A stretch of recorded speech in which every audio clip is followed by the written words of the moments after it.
humped shape is rising out of the pit. I can make out a small beam of light against a mirror.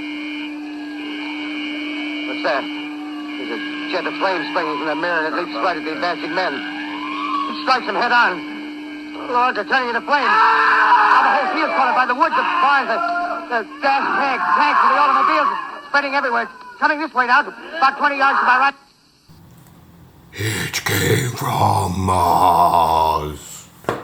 Or, if you have a look at the sticker on the bottom, it says Ankara, Turkey, just a little bit closer than Mars. G'day guys, Tony here with a quick and dirty video on the Edelkrone Stand 1 for toy photographers. Now if you have a quick look, we've got a lovely box. The unit, which was already came like that, so it's already fully assembled. A set of 2 Allen keys, one for these grub screws on the bottom and one to tighten up the legs, the tension on the legs.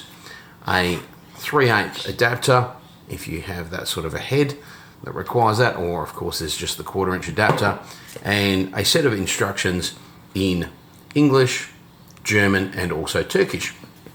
Okay, I'll get rid of those and we'll get back to the unit itself.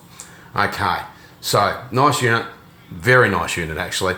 It is definitely a premium unit. It's a premium cost. I paid $250 Australian for mine, and it's something that you'll need to think about quite strongly beforehand, and hence this review as well, to maybe give you an idea of whether you're prepared to shell out that money or not.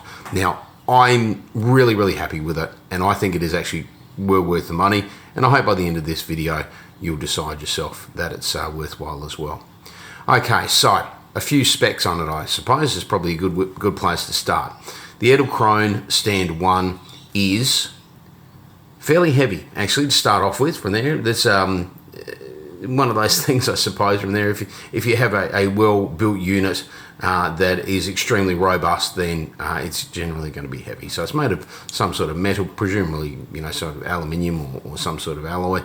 And it weighs 489 grams on my scales anyway, so about 500 grams or about 2 pounds.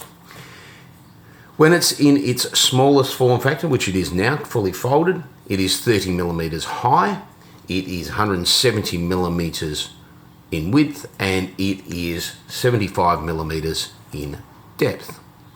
When it is fully extended, and it's fully extended by moving the 4 arms, so it's not a tripod, it's a quadpod, if you wish. The 4 arms, or sure, probably legs, I suppose, the 4 legs that come out. Then it is 42 millimeters high, because these legs don't come out at exactly a 90-degree angle. They have little stoppers that stop them right there. 42 millimeters high, 330 millimeters width. And you'll see in a moment, when you fully extend it out, it is, if I can get it there, it's a bit hard to show you there, it is from there to there, roughly about 200 millimeters. Okay, so I suppose in inches, that's roughly about 1 3/4 inches high. What is it, about 13 inches in width, and about 8 inches across.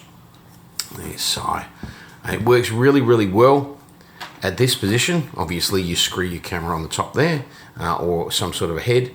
When the camera is screwed directly on the top, 3 3/4 inch figures are really nice. The head fits in just the right position. When it is in about its halfway position, which is roughly about there, if I can just bend those around quickly, then it works really well for 6-inch figures. And of course it can go a little bit higher, so the dimensions for when it's at its highest, and that's roughly about here. If I can just wind those out, a bit hard to see because of my camera, but at its highest it's almost cubed at 135, that's 135 high, 145 in width, and 135 in depth, so it's almost cubed, and that's as high as you're going to get it without some sort of a head on the top. Now the 1/4 inch, and of course don't forget the 3/8 inch adapter if you need it. The 1/4 inch I'll just fold these up for a moment, give myself a little bit of room so you can see it on camera. The 1/4 inch screw at the top will fit any standard 1/4 inch fitting, so it'll fit most cameras. It will also fit quite a few heads. I'm actually planning on putting this, not this one, but an Arca Swiss head on mine, or mount on mine, so I can just leave the plate on the camera and I can pull it on and off quickly. Unfortunately though, if you get yourself something like this, be careful that the tightening screw does not go below the bottom of the plate, otherwise you will not be able to screw it fully onto this unit. So I've had to order myself another one of these to make it work. That will add probably about 10 mil to the top. Sorry about my phone, I forgot to turn that off. It'll probably beep and blurp a couple of times. Okie dokie, so to actually put it onto the camera, there's a mark here. I don't know where I can only just see it.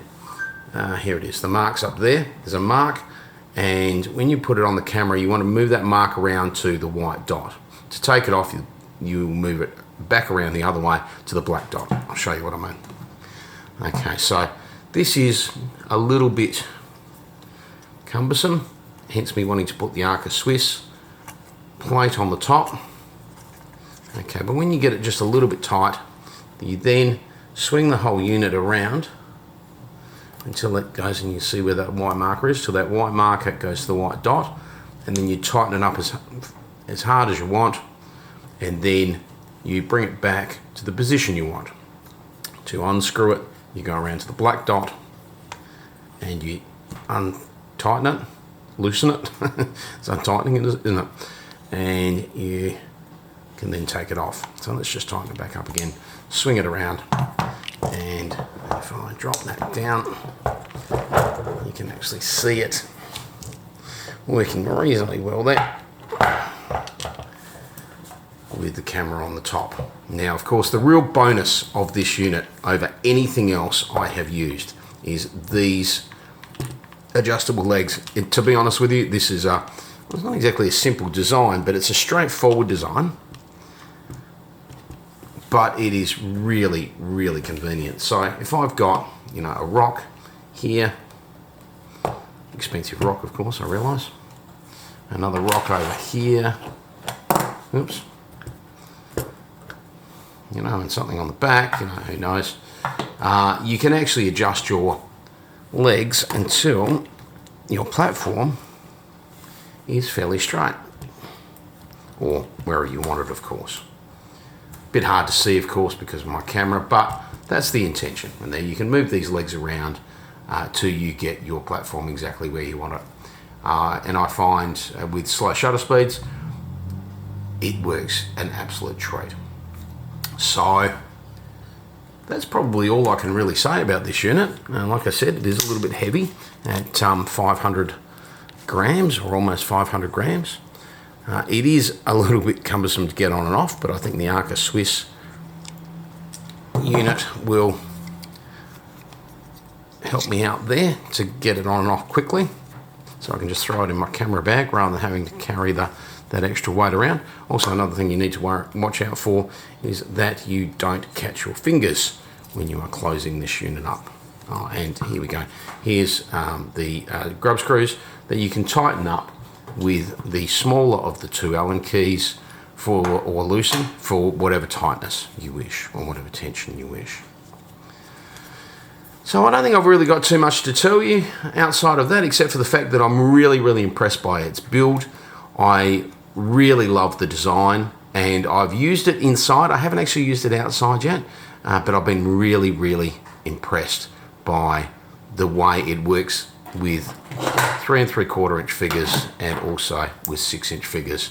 I haven't played around too much with minifigures as yet, but I'm hoping that with a little bit of a raised platform, it'll work well for me. So there you go, guys. The Edelkrone Stand 1, I think it's an absolute bonus. I hope you agree with me, or at least if you don't agree with me, then you know you haven't put your money out without having a little bit of information about it. So see you later, guys. Have a good one. Cheers.